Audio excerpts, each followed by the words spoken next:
Episode 278 rebirth of white soul. बाहर मोक्ष, नकुल, तेजस और वरुण थे।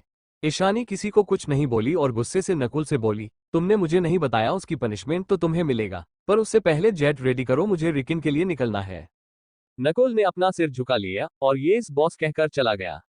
तभी मोक्ष ने गहरी सांस लेकर बोला, उसकी कोई गलती नहीं थी। मैंने ही उसे मना किया था तुम्हें बताने से, मैं तुम्हें आज बताने वाला था, क्योंकि अगर कल रात तुम्हें पता चलता तो तुम और भी टेंशन में आ जाती।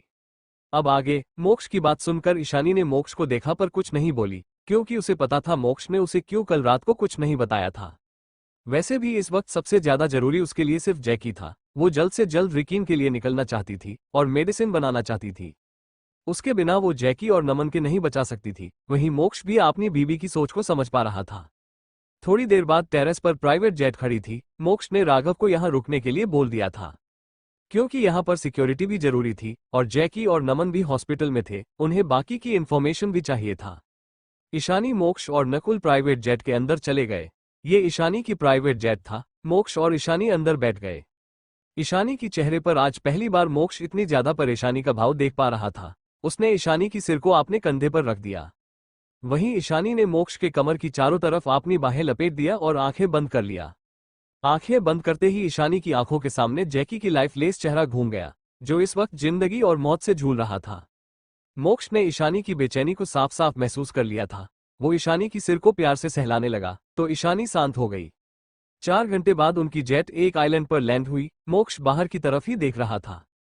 नकुल की हिम्मत नहीं हो रही थी ईशानी को उठाने की, इसलिए उसने लाचारी से मोक्ष को देखा तो मोक्ष ने ईशानी को धीरे से उठाया तो ईशानी जल्दी से उठ गई। मोक्ष और नकुल के साथ जेट से उतर गई। नीचे 400-500 लोग कतार में खड़े थे। सब लाइन में खड़े होकर ईशानी को ग्रिट करने लगे, welcome boss, welcome boss. Ishani ने बस हाँ में सिर हिला दिया और आगे जाने लगी। नकुल और मोक्ष भी उसके साथ साथ चल रहे थे। वहीं मोक्ष थोड़ा हैरान था। वो समझ गया था कि ये उसकी बीवी की प्राइवेट आइलैंड है, जहां वो ज्यादातर रिसर्च करती थी पहले। वो ये देखकर थोड़ा हैरान था कि भले ही ये एक आइलैंड था पर देखने में ऐसा लग रहा था जैसे यहाँ एक पूरा शहर बस गया है। यहाँ सब कुछ अवेलेबल था, रहने के लिए बड़ी बिल्डिंग, शॉप, इस बहुत कुछ था। और ये सब इन गार्ड्स के लिए था जो सालों से ईशानी के साथ काम करते थे। मोक्ष की चेहरे पर मुस्कान आ गई। उसे अपनी बीवी पर प्राउड फील हो रहा था कि उसकी बीवी अपने लोगों की कितना ख्याल रखती है और उसके बीवी के लोग भी उसके लिए कितना लॉयल है। ये सब उसकी बीवी की सेफ्टी के लिए जान भी दे सकते हैं। सब एक बड़े से बेस में आकर रुके। जैसे ही ईशानी सामने गेट पर आए, सेंसर मेसिन ऑटोमेटिकली ईशानी को पहचान लिया। वेलकम बॉस, एक रोबोटिक आवाज आई और गेट अपने आप खोल गया। तो मोक्ष, ईशानी और नकुल अंदर चले गए। जैसे जैसे मोक्ष अंदर जा रहा था वो हैरान हो रहा था, क्योंकि ये इंडिया की ईशानी की बेस से भी बड़ा था और यहाँ की हर एक शिप पर रोबोट्स अपना काम कर रहे थे। मोक्ष को पता था ये सब उसकी बीवी ने बनाया होगा। नकुल मोक्ष को वहां के बारे में सब कुछ बता रहा था। इस आइलैंड में हर्ब्स और पुरानी जादी बूटियों की कमी बिल्कुल भी नहीं थी और इसी वजह से ईशानी ने इस आइलैंड को खरीद लिया था। किसी को भी आसपास की जंगल को देखकर लगता कि ये सिर्फ जंगली पौधे हैं, पर ईशानी ने जब पहली बार इसे देखा था तब उसे पता चल गया था कि ये सब कीमती हर्ब्स है जो आजकल मिलना भी मुश्किल है। इसलिए ईशानी ने तुरंत इस आइलैंड को खरीद लिया था और यहाँ की जड़ी बूटी की मदद से उसने कई सारी दवाएं और एंटीडोट भी बनाया था। थोड़ी देर बाद वो सब एक बड़े से लैब में पहुंच गए, जहां इस वक्त 2 रिसर्चर थे। जैसे ही उन दोनों ने ईशानी को देखा तो दोनों ने तुरंत सिर झुका लिया और ईशानी को ग्रिट किया। ईशानी ने मोक्ष और नकुल को देखा, फिर बोली, मुझे थोड़ा वक्त लगेगा हब्बी, तुम मेरे मेंशन में जाकर आराम कर लो। अगर कोई जरूरी बात हुई तो यहाँ आ जाना। उसकी बात सुन मोक्ष ने उसकी माथे को चूम लिया और बोला, खुद को ज्यादा मत थकाना और खुद का ख्याल रखना। मोक्ष जानता था ईशानी उसे यहाँ रहने तो नहीं देगी, इसलिए वो ना चाहते हुए भी जाने के लिए तैयार हो गया था। वहीं वो दोनों रिसर्चर बाहर चले गए। नकुल भी एक साइड में खड़ा था। तभी ईशानी ने एक आवाज दिया, डेनी। मोक्ष कंफ्यूज हो गया कि उसकी बीवी किस बुला रही है। तभी एक बच्चा 100 के स्पीड के साथ लैब के अंदर घुस आया और अपनी चेहरे पर एक एडोरेबल स्माइल लिए ईशानी के सामने आकर बोला, yes mom, why did you call मी। वहीं किसी बच्चे के मुंह से अपनी बीवी के लिए मॉम सुनकर मोक्ष उसे खा जाने वाली नजरों से घूरने लगा। इस बच्चे की हिम्मत कैसे हुई उसके बच्चों की हक लेने की कोशिश करने की। तभी ईशानी बोली, डेनी, अपने डैड को मेंशन में ले जाओ एंड मेक श्योर कि उन्हें कोई प्रॉब्लम ना हो। उसकी बात सुनकर तो मोक्ष और भी हैरान हो गया, क्या वो इस बच्चे का डैड है? भला वो इतने बड़े बच्चे का बाप कब बन गया? ये बच्चा तो कम से कम 6-7 साल का लग रहा था। उसे तो अपनी बीवी से मिले हुए भी सिर्फ 5 साल हुए थे और 2 साल से ही उनके बीच सब कुछ हो रहा था। वहीं डेनी ने अपनी नजरें घुमाकर मोक्ष को देखा और बोला, हाय डैड, आप कैसे हो? यहाँ आने में आपको कोई प्रॉब्लम तो नहीं हुई? मैं तुम्हारा डैड नहीं हूँ, मोक्ष ने तपाक से कहा। तो डेनी बिना इमोशन के मोक्ष को ऊपर से नीचे तक देखते हुए बोला, no you are my dad. मेरे सिस्टम में यही शो कर रहा है और मुझ में मोम ने झूठ बोलने का फीचर्स नहीं डाला है। वहीं ईशानी को मोक्ष पर थोड़ी हंसी आ रही थी, पर उसकी होंठों पर हंसी नहीं आ रही थी। वहीं नकुल भी मन ही मन मोक्ष के हालत को देखकर हंस रहा था। डेनी 1 सेकंड में ईशानी के पास से मोक्ष के पास पहुंच गया और बोला, चलिए डैड। इतना की कर वो मोक्ष को बाहर की तरफ खींचने लगा। मोक्ष ये देखकर हैरान था कि इस बच्चे में कितना ताकत है। तभी ईशानी बोली, हब्बी डेनी के साथ जाओ, टेस्ट करो, नकुल आपको डेनी के बारे में बता देगा।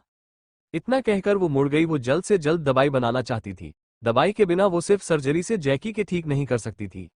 ओके, इतना कहकर जैसे ही मोक्ष जाने को हुआ, ईशानी बोली, हब्बी घर में फोन करके बच्चों के बारे में पूछ लेना। तुम्हें याद है ना, हमारे बच्चे हमारे लिए वेट कर रहे होंगे।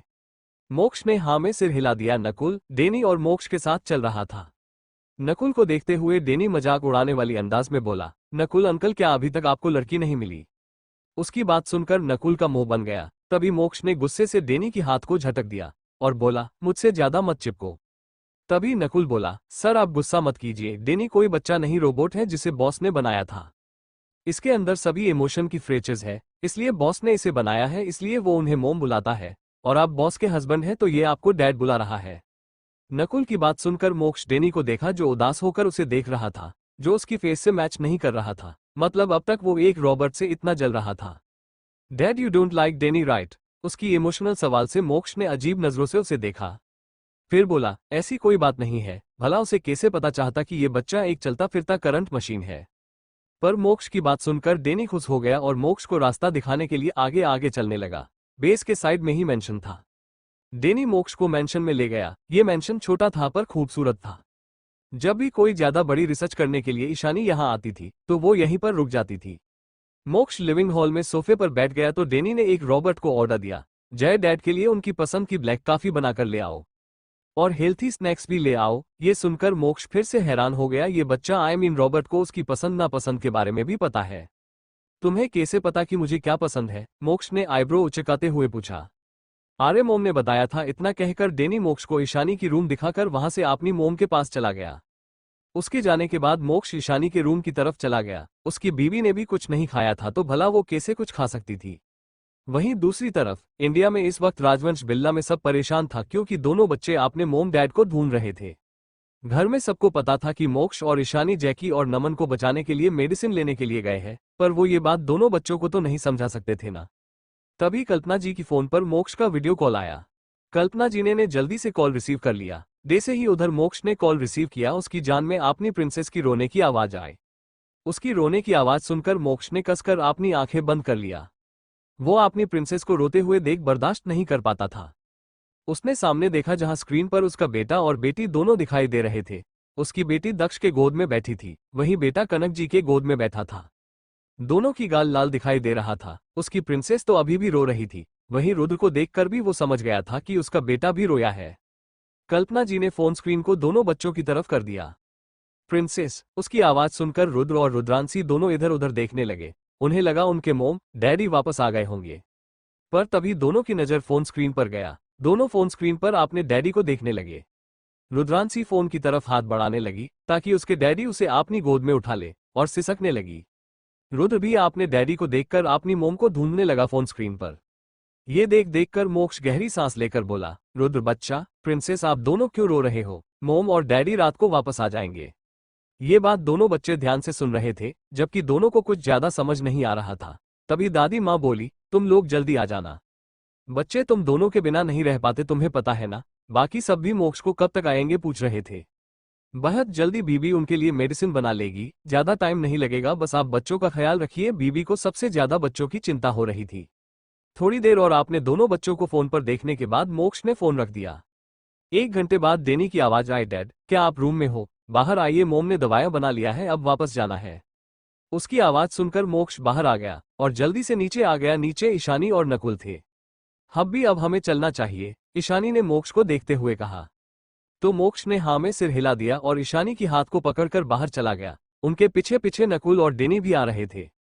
मोक्ष ईशानी को लेकर जेट के अंदर चला गया। इसके पीछे पीछे नकुल भी अंदर चला गया तो डेनी भी उसके पीछे पीछे चला गया।